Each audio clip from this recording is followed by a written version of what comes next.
So you mentioned a couple minutes ago the core four, and for those of you, if this is your first time hearing this, the core four are the four pillars of that highly productive, unbusy people build their lives around.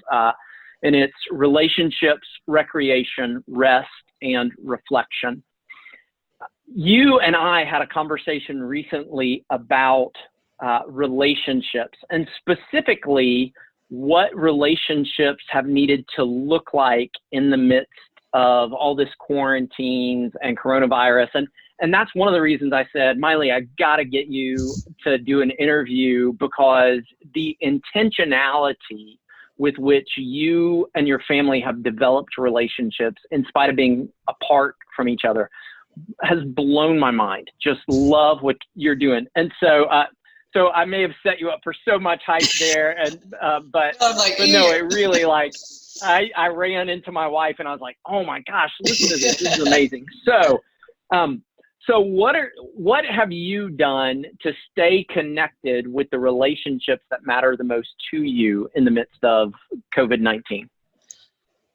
I knew, and what I shared with you was really brought on by sadness. Like, I was extremely, like, just bummed out that we couldn't see our family. I mean, I see my dad every day because he watches our youngest, and we see each other all the time. Like, it's just been part of our daily life, and so it was really hard, and it's hard for our kids. And I wanted to do something that would engage everybody to remember what we're thankful for.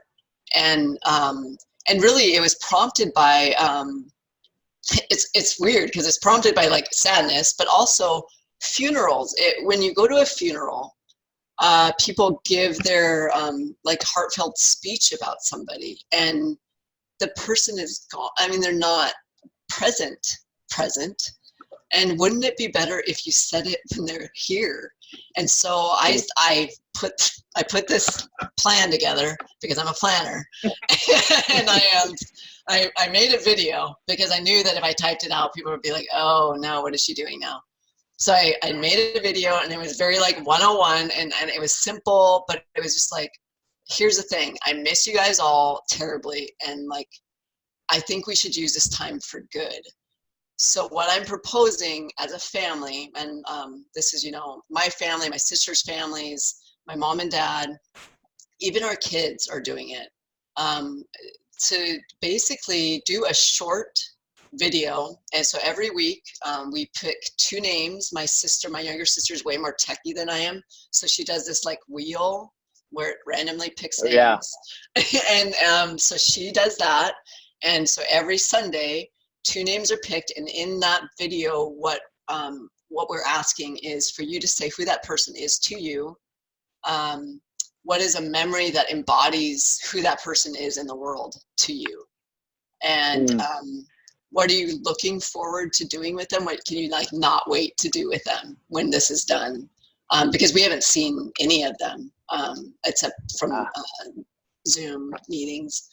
And this one is harder for me because I'm super emotional, but what do you wish for them? Like, if you had a wish for them, for their future, like, because I think a lot of this pandemic has made people a little bit scared too about, like, oh my goodness, is my family going to get sick, or will they die? And our kids ask that early on. And so what do you wish for them, for their future? And everybody's doing it. My whole family, I'm like, they're doing it. They had some questions. A lot of it was like, well, what if I want to do this? What if I want to, I'm like, just do your own version, whatever it is. But, and then, so they send me their videos, and I have not watched them, but I just collect them. And then we're going to just put together chapters for each person. And once we're all together, we'll get to watch them all together and bawl, I'm sure.